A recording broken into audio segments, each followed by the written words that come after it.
Please keep your hands, arms, legs inside of your seat at all times. You are in front of an informative ride.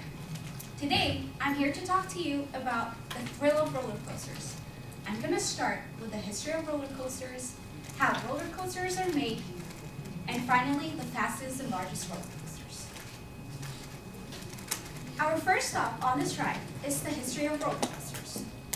So the idea of roller coasters started in the mid-15th century when Russia started a slide of ice.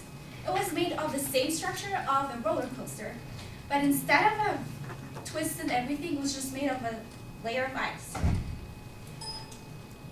So as you can see here, Russia started a slide made of ice where people can just slide on it, like you can see in this image.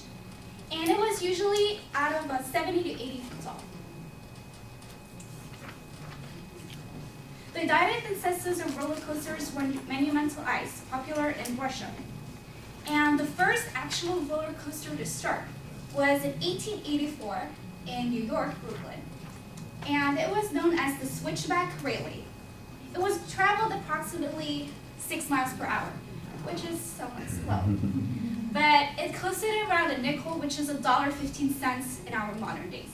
And it is pretty cheap comparing to Disneyland and all the prices that are going up now.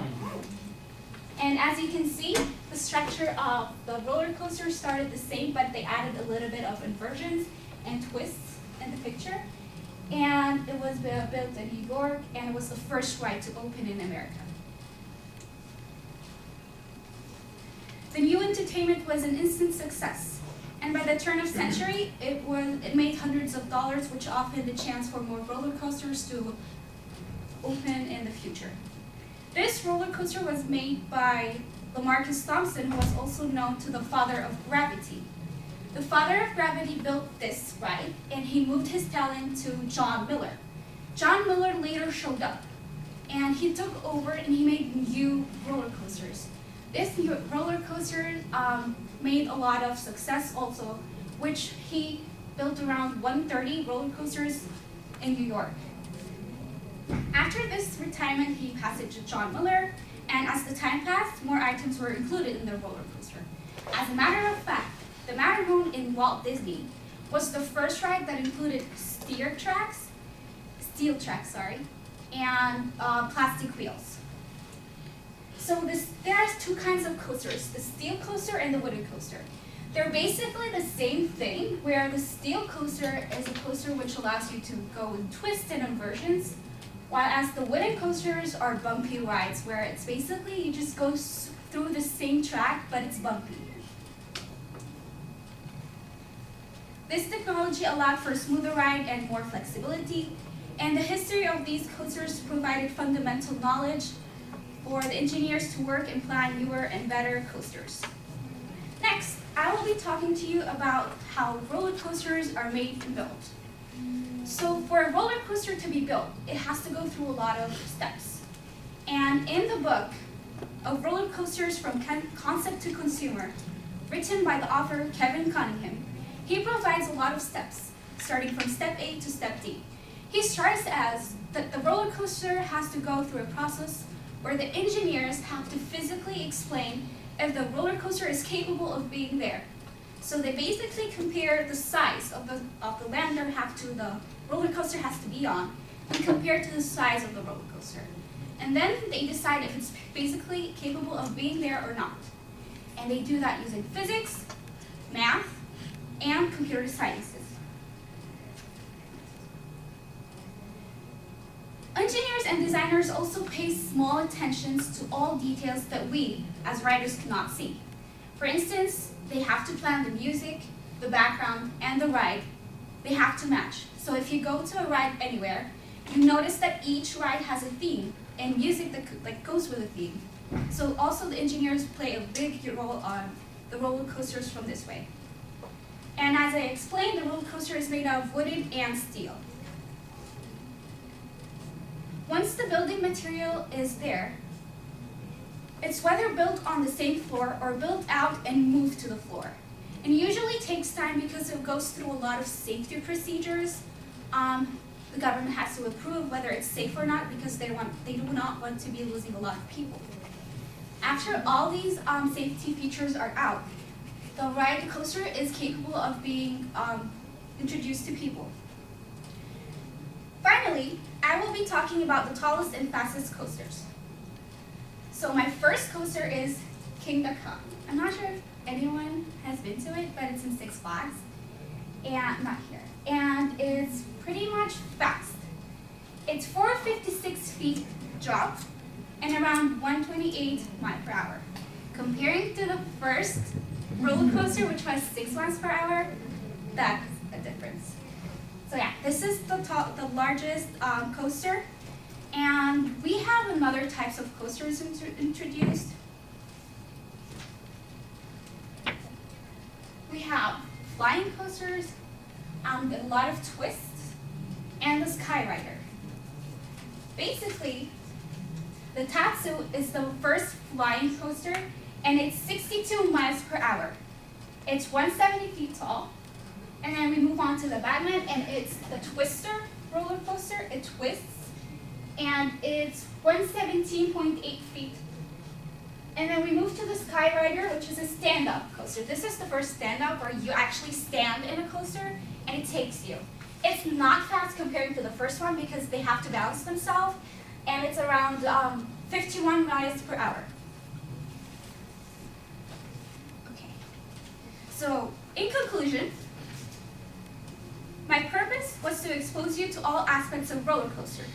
Next time you're afraid to try a certain ride, remember that this ride went under a lot of math and it's safe to try. So it's good to take a risk once in a while and try new things.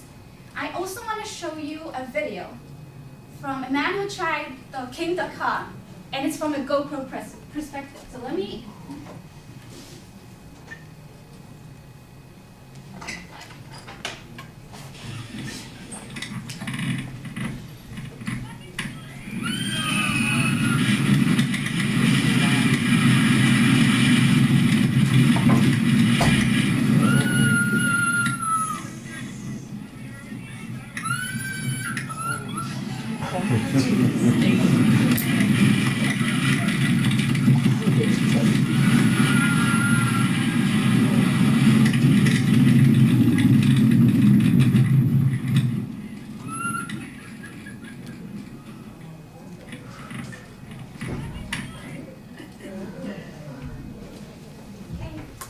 Yeah, let's try and learn more new things. Do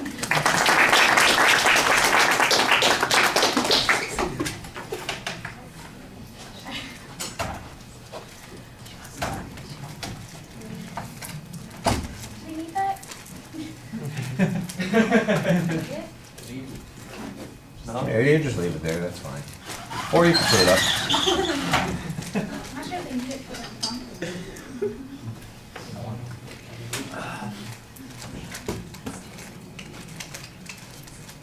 You know what Six Flags have about right? I said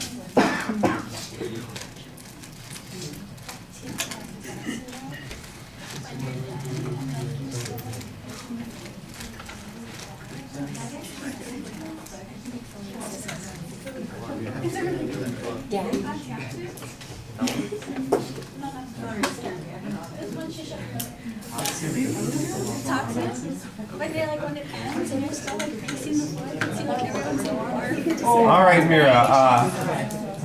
I liked at the beginning the attention device that you used and some of the language that you're putting into it to make it kind of interesting and unique to the subject. I appreciated that very much. I thought there was a very solid preview, and we know where you're going with the speech. You had a clear thesis.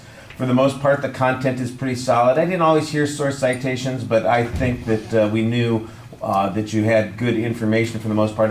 Sometimes you went down a track that I'm not sure gets us anywhere, kind of like a big loop on a roller coaster. You know, the information about the three guys that you mentioned, he passed this to who, and he passed this to that, and I'm going, wait, who are these guys, and what are they? Why are they important? And I'm not sure that it adds that much to the presentation. Either you need to explain a little bit more about them or cut them out entirely. You know, so the content, I think, for the most part, was pretty solid.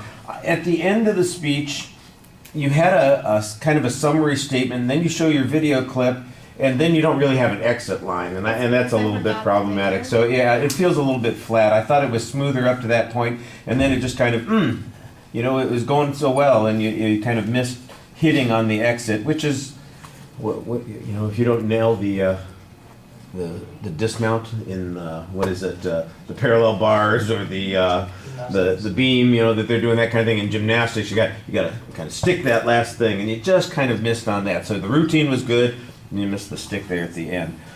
Visual factors. I think you're pretty effective with your body movements. You step forward to emphasize things occasionally. You get out of the way to show us the pictures once in a while. You step to the side to show us things. I thought maybe you were a little too frequent in turning your back to us in one section where you're showing us the different types of coasters. But other than that, it was generally solid. Lots of good gestures and indicators. I thought that was fine. Your facial expressions, there are some times when you are really good at it. A couple of times there's a section where you don't seem quite as animated, but most of the time you're really doing a good job speaking to us. I think in that section where you're comparing the 6 miles per hour to the 128 miles per hour, watch yourself while you're doing that. You really kind of seem enthusiastic and enjoying that experience, and I think people appreciate the fact that you're making a little effort there. Your eye contact is solid for the most part. When you look down, it's very brief for your notes, and then you tend to look up again. I thought you did a good job with that. The visuals are all fine.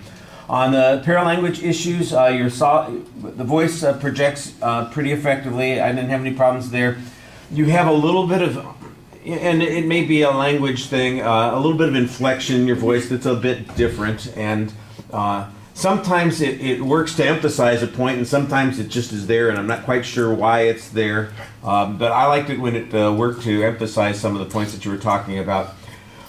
You know, I only point out things when I think they're noticeable, not because it's a big deal. It wasn't something that it affected my appreciation of your speech at all. My guess is that the word is rally. You know, you talked about the rally coaster at one point, like the first one in the United States, and you said Raleigh or Raleigh, and I'm not exactly sure what how it's spelled is going to change how it's pronounced. So, like I said, that was just an odd way of saying the word. I'd never heard it pronounced that way. Let me see. And then there were occasional odd pauses, but for the most part, everything's really solid. Like I said, the only thing that I thought was really important was the exit. Yeah. All right. Thank you.